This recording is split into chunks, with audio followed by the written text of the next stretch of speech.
मित्रांनो नमस्कार. आपण बघतो की भारत हा कृषीप्रधान देश आहे. कृषीप्रधान देश आहे, परंतु आज हजारो वर्षापासून भारतामध्ये कृषी केली जाते आणि कृषीवर पूर्णतः 75% उद्योग हे कृषीवर अवलंबून आहे. तुमचं जीवन कृषीवर अवलंबून आहे असं समजा, शेतकऱ्यावर अवलंबून आहे. परंतु आपण शेतकऱ्याला तेवढं महत्त्व देतो का, शेतकऱ्याला तेवढी प्रायोरिटी देतो का, हे समजणं गरजेचं आहे.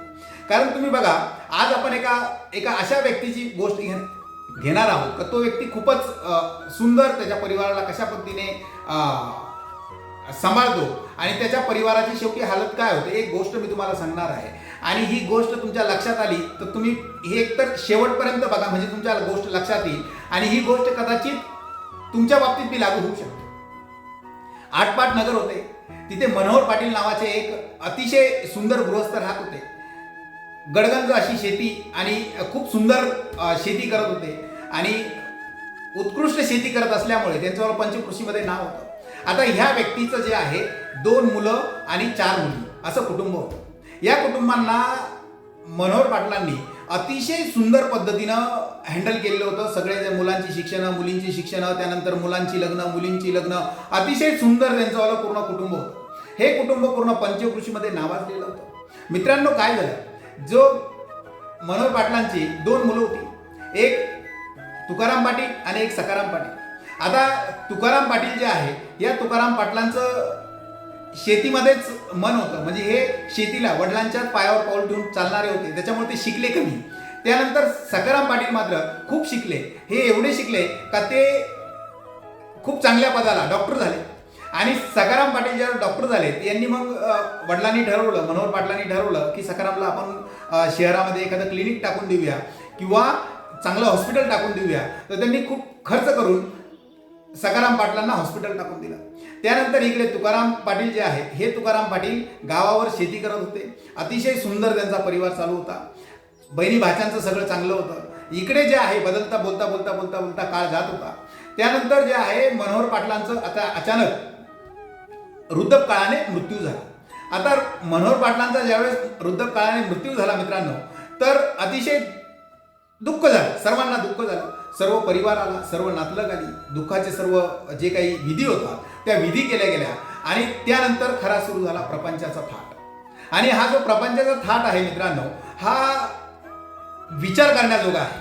तुम्ही बघा, यानंतर जे आहे सखाराम पाटील आणि तुकाराम पाटील यांच्या जी काही जमीन गावावर होती, जे तुकाराम पाटील कसत होते, या तुकाराम पाटलांच्या जमिनीमध्ये आले त्यांचे हिस्से वाटले.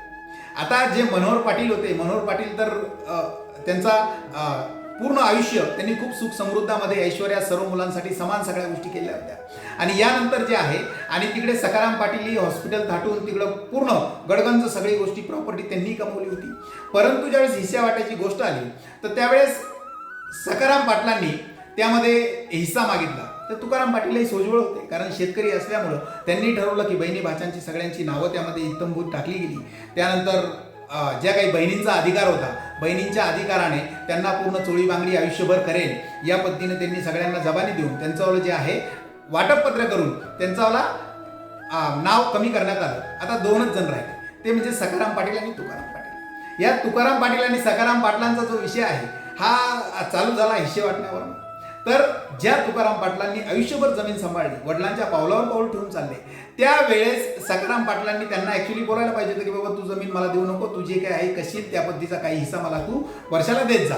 परंतु असं झालं नाही मित्रांनो. झालं काय का, त्या सखाराम पाटलांनी त्यांचा जो हिस्सा आहे तो हिस्सा विकायचं ठरवलं.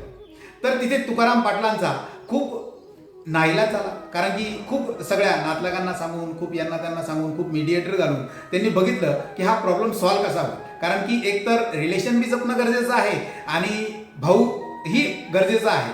परंतु सखाराम पाटील हे कॉर्पोरेट सेक्टरमध्ये असल्यामुळे ते थोडे आपण ज्याला काय म्हणतो की सगळे कमर्शियल झाले. ते त्यांना काही माणुसकी वगैरे हा पार्ट राहिलेला नव्हता आणि ते माणुसकी हा पार्ट राहिला नसल्या कारणाने सखाराम पाटलांनी त्यांच्यामध्ये ती जमीन जी आहे बाजारभावाप्रमाणे विकायचं ठरवलं. त्यावेळेस तुकाराम पाटील त्यांना बोलले की ही आपली वडिलोपार्जित जमीन आहे आणि ही वडिलोपार्जित जमीन जी आहे, जो काही सरकारी भाव असेल तो मी द्यायला तयार आहे आणि सरकारी भावाने तू जी काही जमीन मला देशील ती मी तुला देईल आणि त्याचे पैसे मी तुला रिटर्न करेल, ज्या पद्धतीने असेल तुम्हाला ती जमीन माझ्या नावे करून दे. परंतु सखाराम पाटील हे अतिशय कमर्शियल असल्यामुळे त्यांनी ती जमीन दिली नाही आणि त्या वादाला सुरुवात झाली.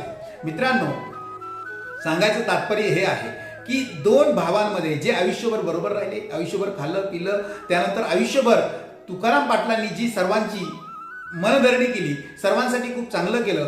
जे मनोहर पाटील त्यांचे वडील होते, त्यांनी पूर्ण पंचक्रोशीत नाव गमावलं होतं, या मुलांमुळे ते लयाला गेलं. आणि तिथे जे आहे, तिथे ज्यावेळेस तुमच्यावाले कमर्शियलपणा आला तर कोणत्याही जमिनीमध्ये मला सांगायचं तात्पर्य हे आहे का त्यानंतर त्यांचे भरपूर वाद सुरू झाले, परंतु हे वाद काही संपले नाही. नंतर ते चालूच राहिले बराच काळ, अशी 10 वर्षे गेली, 15 वर्षे गेली. परंतु ह्या अशा ज्या गोष्टी आहेत ह्या प्रत्येक फॅमिलीमध्ये घडतात.